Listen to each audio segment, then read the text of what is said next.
Hello, Chicago.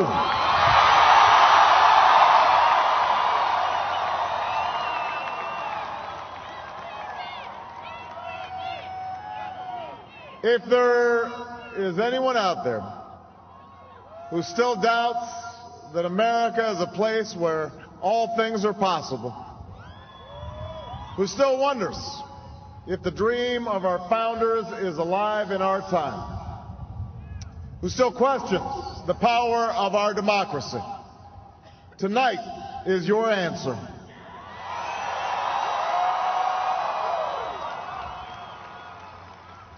It's the answer told by lines that stretched around schools and churches in numbers this nation has never seen, by people who waited 3 hours and 4 hours, many for the first time in their lives, because they believed that this time must be different, that their voices could be that difference.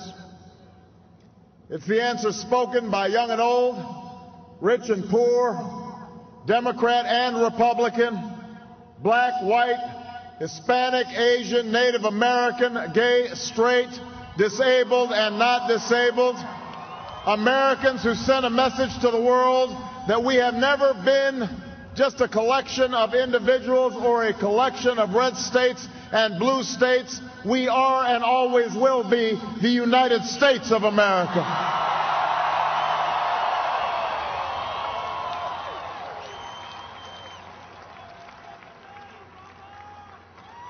It's the answer that led those who've been told for so long by so many to be cynical and fearful and doubtful about what we can achieve, to put their hands on the arc of history and bend it once more toward the hope of a better day.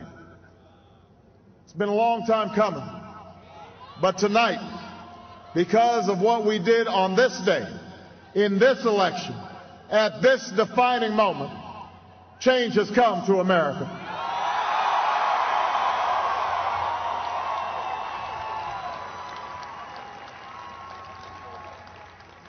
A little bit earlier this evening, I received an extraordinarily gracious call from Senator McCain.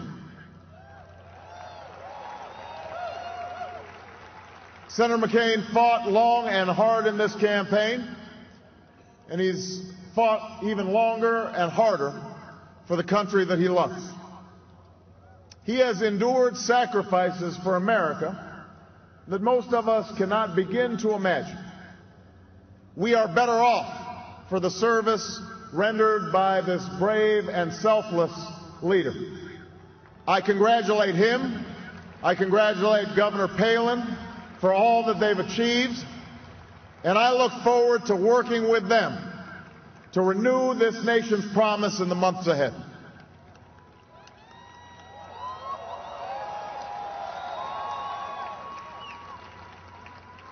I want to thank my partner in this journey, a man who campaigned from his heart and spoke for the men and women he grew up with on the streets of Scranton and rode with on the train home to Delaware, the Vice President-elect of the United States, Joe Biden.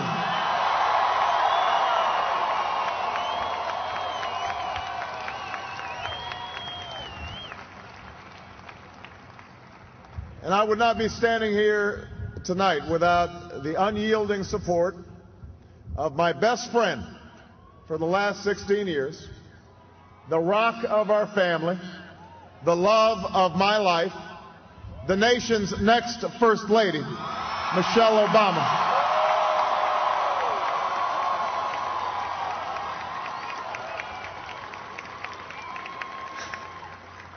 Sasha and Malia, I love you both more than you can imagine, and you have earned the new puppy that's coming with us to the White House.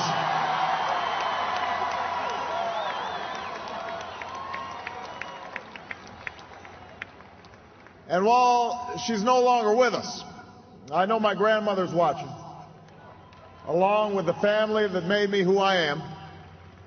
I miss them tonight. I know that my debt to them is beyond measure.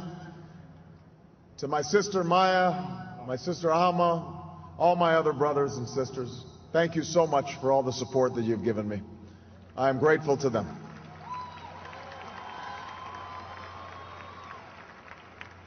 To my campaign manager, David Plouffe,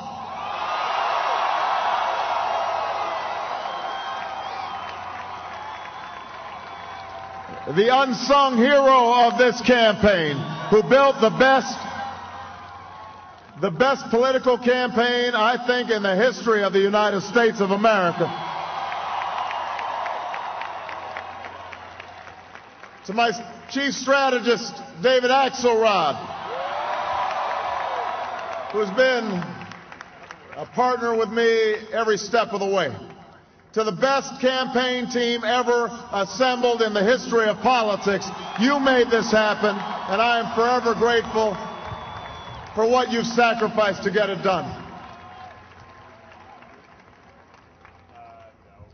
But above all, I will never forget who this victory truly belongs to. It belongs to you. It belongs to you.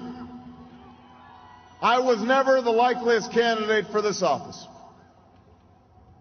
We didn't start with much money or many endorsements.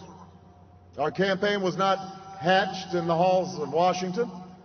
It began in the backyards of Des Moines, in the living rooms of Concord, in the front porches of Charleston.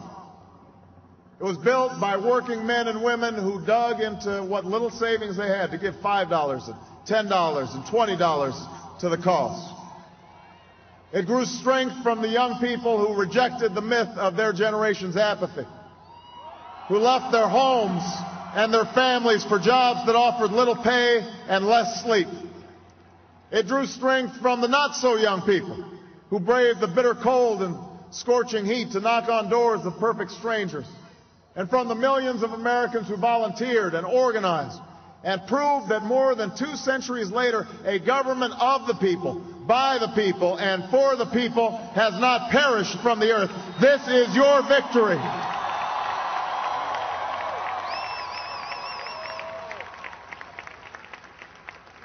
Now, I know you didn't do this just to win an election. I know you didn't do it for me. You did it because you understand the enormity of the task that lies ahead. For even as we celebrate tonight, we know the challenges that tomorrow will bring are the greatest of our lifetime. 2 wars, a planet in peril, the worst financial crisis in a century. Even as we stand here tonight, we know there are brave Americans waking up in the deserts of Iraq and the mountains of Afghanistan to risk their lives for us. There are mothers and fathers who will lie awake after their children fall asleep and wonder how they'll make the mortgage, or pay their doctor's bills, or save enough for their child's college education. There's new energy to harness, new jobs to be created, new schools to build, and threats to meet, alliances to repair. The road ahead will be long. Our climb will be steep. We may not get there in 1 year or even in 1 term. But America, I have never been more hopeful than I am tonight that we will get there. I promise you, we as a people will get there.